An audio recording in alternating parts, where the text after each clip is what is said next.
नमस्कार दोस्तों। आज के हमारे इस वीडियो में हम आपके लिए अहोई अष्टमी व्रत की पौराणिक कथा लेकर आए हैं। एक समय की बात है, किसी नगर में एक साहूकार अपने 7 बेटे, 7 बहुएं और एक बेटी के साथ रहता था।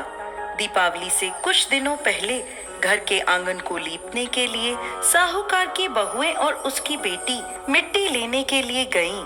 मिट्टी खोदते समय साहूकार की बेटी की खुरपी से स्याऊ के बच्चे मर गए। यह देखकर स्याऊ नाराज हो गई और बोली, जिस तरह तूने मेरे बच्चे मारकर मुझे निसंतान किया है, उसी प्रकार मैं तुझे भी निसंतान कर दूंगी। मैं तेरी कोख बांध दूंगी। यह बात सुनते ही साहूकार की बेटी डर गई और उसने अपनी सभी भाभियों से अपने बदले कोख बंधवाने के लिए कहा, परंतु उसकी सभी भाभियों ने मना कर दिया। लेकिन सबसे छोटी भाभी ननद के बदले अपनी कोख बंधवाने को तैयार हो गई। उसके बाद से जब भी छोटी बहू के कोई संतान होती, वो 7 दिनों के बाद मर जाती थी। हर साल अहोई अष्टमी का व्रत आता। एक तरफ उसकी सभी जेठानियां व्रत करती, कथा सुनती और अपनी संतान की लंबी उम्र की कामना करती, तो दूसरी ओर छोटी बहू अपने घर में रोया करती। ऐसे ही समय बीतता गया। एक दिन एक ब्राह्मण को बुलवाया गया और इसका समाधान पता लगवाया गया। तो वह ब्राह्मण बोले कि इस श्राप से मुक्ति के लिए तुम्हें सुरई गाय की सेवा करनी होगी। सुरई गाय स्याऊ की सहेली है। उसके कहने पर यदि स्याऊ तुम्हारी कोख छोड़ दे तो तुम्हारे बच्चे जी जाएंगे। यह सुनकर छोटी बहू ने अगले ही दिन से सुरई गाय की सेवा करना शुरू कर दिया। वह प्रतिदिन सुबह तड़के उठकर उसका गोबर आदि साफ कर देती, उसे चारा डाल देती और साफ पानी भर दिया करती थी। सुरई गाय ने सोचा, ये सुबह सुबह मेरी सेवा कौन करता है, इसका पता लगाना होगा। अगले दिन सुरई गाय जल्दी उठ गई और देखती है कि साहूकार की सबसे छोटी बहू सारा काम कर रही है। यह देखकर सुरई गाय बोली, तुम किस लिए मेरी सेवा कर रही हो? तो वह बोली, माता, स्याऊ माता ने मेरी कोख बांध रखी है, जिस वजह से मेरे बच्चे नहीं जीते। यदि आप उनसे कहकर मेरी कोख खुलवा दो तो मैं आपका बहुत उपकार मानूंगी। यह सुनकर सुरई गाय उसके साथ 7 समुंदर पार स्याऊ माता के पास चल दी। रास्ते में थक हार कर वो दोनों एक पेड़ की छांव में बैठ गए।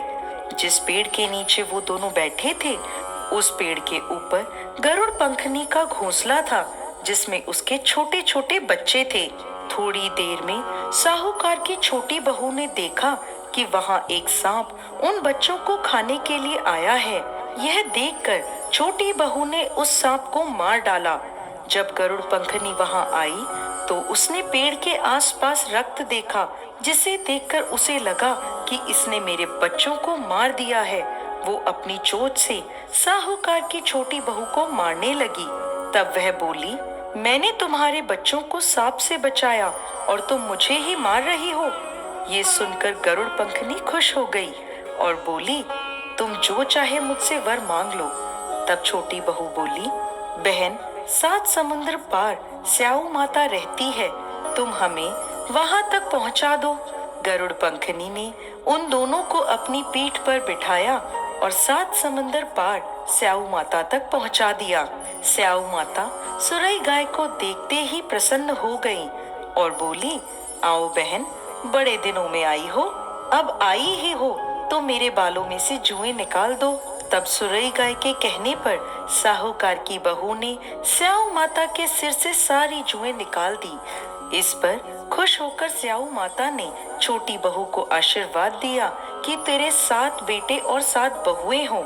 यह सुनकर छोटी बहू बोली, माता, मेरे तो एक भी संतान नहीं है। स्याऊ माता ने पूछा, ऐसा क्यों? तो वह बोली, माता, यदि आप वचन दें तो मैं इसका कारण आपको बता सकती हूँ। स्याऊ माता ने उसे वचन दे दिया।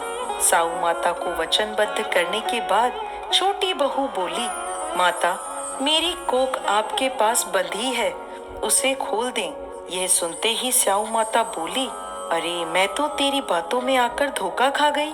तूने तो मुझे ठग लिया। जा, मैं तेरी कोख खोलती हूँ। अब तू घर जा और घर जाकर अहोई माता का उद्यापन करना।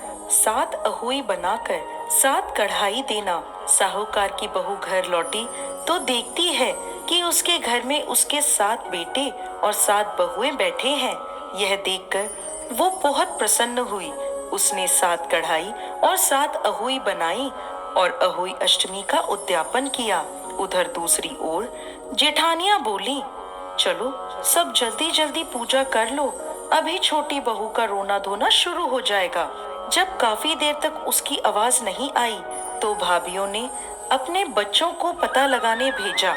बच्चों ने आकर बताया, माँ वहाँ तो उद्यापन का कार्यक्रम चल रहा है। ये सुनते ही सभी जेठानियां छोटी बहू के घर पहुंची और पूछने लगी कि तुमने अपनी कोख कैसे खुलवाई। तब वह बोली, भाभी साहू माता ने मुझ पर कृपा करी और मेरी कोख खोल दी। सभी लोग अहोई माता की जय जयकार करने लगे। हे अहोई माता, जैसे आपने पहले साहूकार की छोटी बहू पर कोप किया वैसे किसी पर मत करना, और जैसे बाद में उस पर कृपा करी वैसे ही इस कथा को कहते, सुनते और हुंकार भरते सब पर कृपा करना। कथा अधूरी हो तो पूरी करना और पूरी हो तो मान करना। जय अहोई माता।